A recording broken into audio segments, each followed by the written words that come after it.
Alright, what is up everybody? It is David Teeter here today with my very first YouTube video. Now, I am playing a game called Summoner's War, and if you haven't played it, it's actually quite addicting.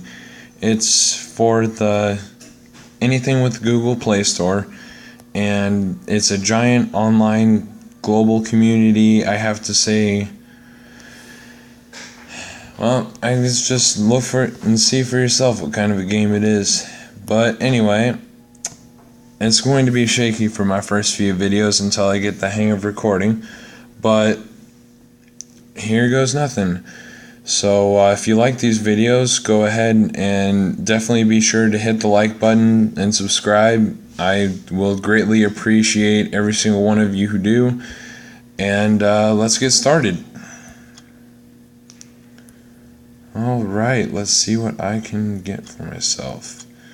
Alright, unknown scroll. Summons a from 1 star to 3 star monster, and let's see what I can get out of it. Wish me luck. A hellhound. Ooh, not bad at all, actually. Alright. So, let's go and take a look at our hellhound. This is an attack type monster, and he's basically kind of soft, honestly. He's a glass cannon. He's meant to do a lot of damage, but he doesn't take very much.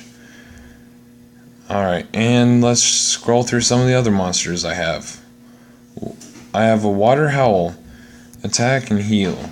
Basically, this is one of the support characters in the game. But since it's only a 2-star, it's not really all that great. I also have a Water Inferno, a Watcher Bounty Hunter, a Fire Magical Archer, a Fire Inugami.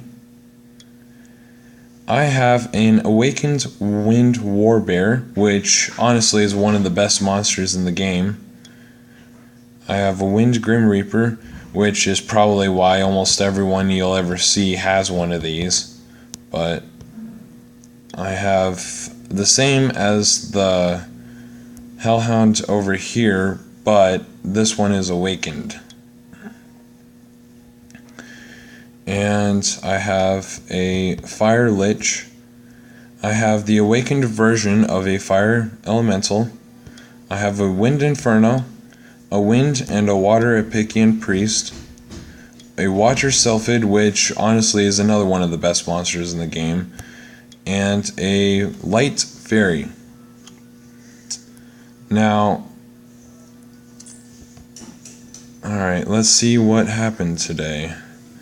Been attacked a few times, not that great, honestly, but I am a so-so player, I'd have to say. I'm only level 25 and the maximum level is 40, but considering that I have all of the entire map done at least 1 star, that's pretty darn good. And I already have 2 5-stars, which is another good so-so, I guess, advantage that I have over a lot of other people.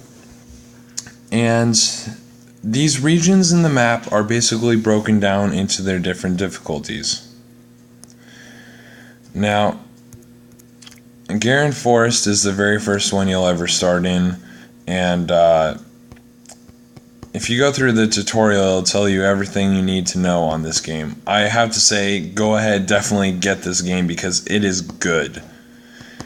But anyway, Garen Forest is the first section. Then you will head to Mount Sis.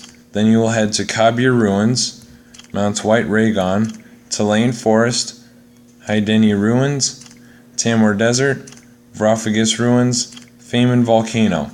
At this point, when you beat Famen Volcano, you basically win the main part of the storyline. And at the end of this, when you beat the dragon here, he gives you a light dark scroll.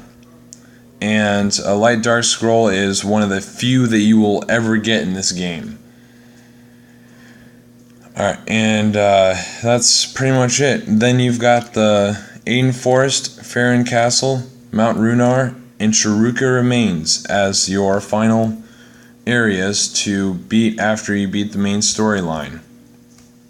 Then you can go back and go through the different difficulties and go ahead and beat those. Excuse me. Now,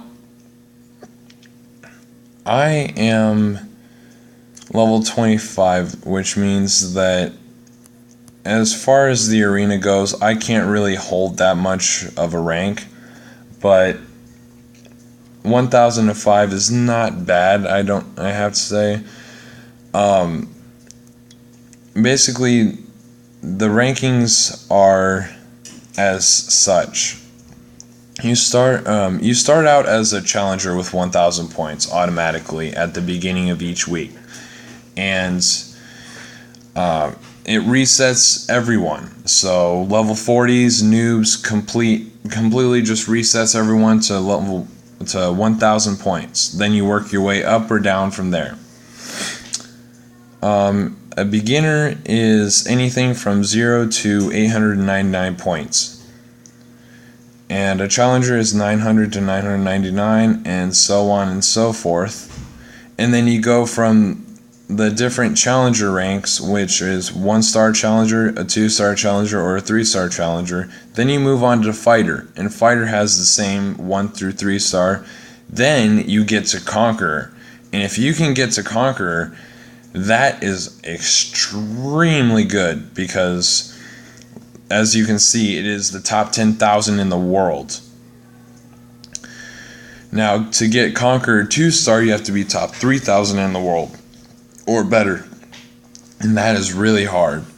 And then, forget about top 1,000 in the world. Then there's the Guardians above the Conqueror. And the Guardian also has 3 stars to it, and Legend is the top player in the world. It's safe to say I won't be working my way up till for a while, but I can say that it's not really going to be all that hard to maintain the rank I have right now. I'll get into some battles soon here, but I will see if I can't show you a few summons. So, you summon a monster basically from scrolls. And you have your unknown scrolls, which summon a monster from 1-star to 3-star, and your mysticals from 3-star to 5-star. And basically, stars are how ranked a monster is, and the more stars you have, the better the monster.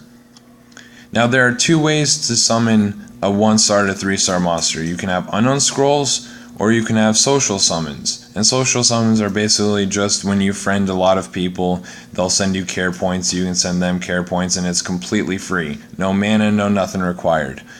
An unknown scroll requires 300 mana to summon from, and you can get the unknown scrolls from different places. Mystical scrolls are extremely rare to get, but if you get them, then you can summon from a 3-star to a 5-star, and it costs 10,000 each to summon out of them. So an unknown scroll gives you 1 to 3-star, and a mystical scroll will bridge the gap from 3-star to 5-star.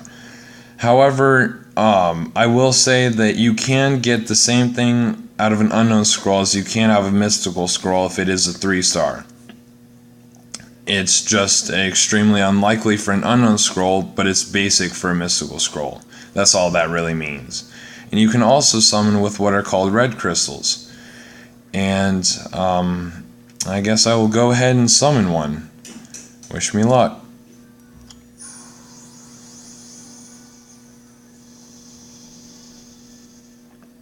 And as we wait for this, hopefully it doesn't crash. And it's going to crash, isn't it? My tablet seems to crash a lot.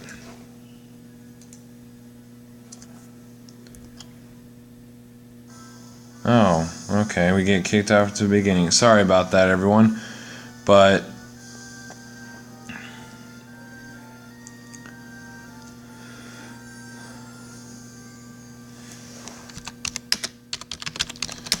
I'll see what I can do from here. Once I get back into it, I shouldn't have too much of an issue. And it does happen from time to time. I'm sorry about that. But that's just how it goes. Anyway, as I was saying, red crystals are also able to summon monsters from 3 to 5 stars. And red crystals, as they sound, are special, and they can't be gotten as easily as blue mana crystals, evidenced by the fact that I only have 170 red crystals, but I have 30,622 blue mana crystals. So, let's get back and see if we can't summon that monster.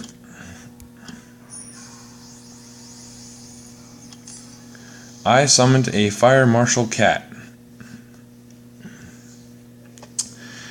Honestly, it's alright, I guess, because of the fact that I don't have very many great monsters at the moment. I'll probably end up using it. Let's see what else we can get.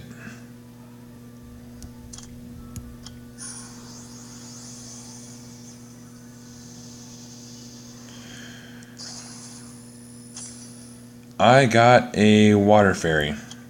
Well, that's just peachy, because a Water Fairy is what you get at the very beginning of the game. So, as evidenced by the sound of it, it's not all that great. And since you get it at the beginning of the game, I went ahead and fed mine almost right away. And when I say fed, I mean I used it as a power-up material. And this is what powering up is. You go to the power up circle, and you select power up. And if you'll notice, there are 2 main ways to gain experience. One is through battling, obviously, and the other is to power up a monster.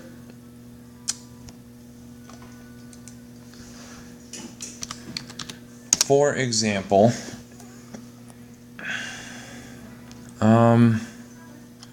let's go ahead and go into the shop. We'll purchase a mushroom.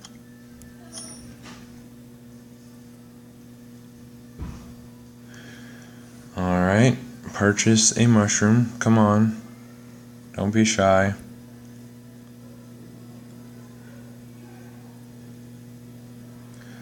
Well, looks like it's kind of having a bit of difficulty. But it didn't kick me out that time, so. Alright. Now, all of these monsters can be used as power-up materials except for the ones that you have on your arena defense. I'll get to arenas in my next video. But for now, I will show you what I do. You click on the monster that you want to power up, then you click on the monster that you are going to use as power up material, and you hit power up. And voila, that's basically all there is to that. I will get to fighting in my next videos. So, I hope you enjoyed this one and found it informative. Like I said, it's going to be a shaky start, but once I get the hang of commentary, I will be up and running on this. I am pretty active on my YouTube. It should be a video pretty much every now and then. It's going to be quite regular. But that is my informative video on Summoner's War for the day, or maybe not for an hour or so. Anyway, this is David Teeter signing off. As always, remember to game hard or go home.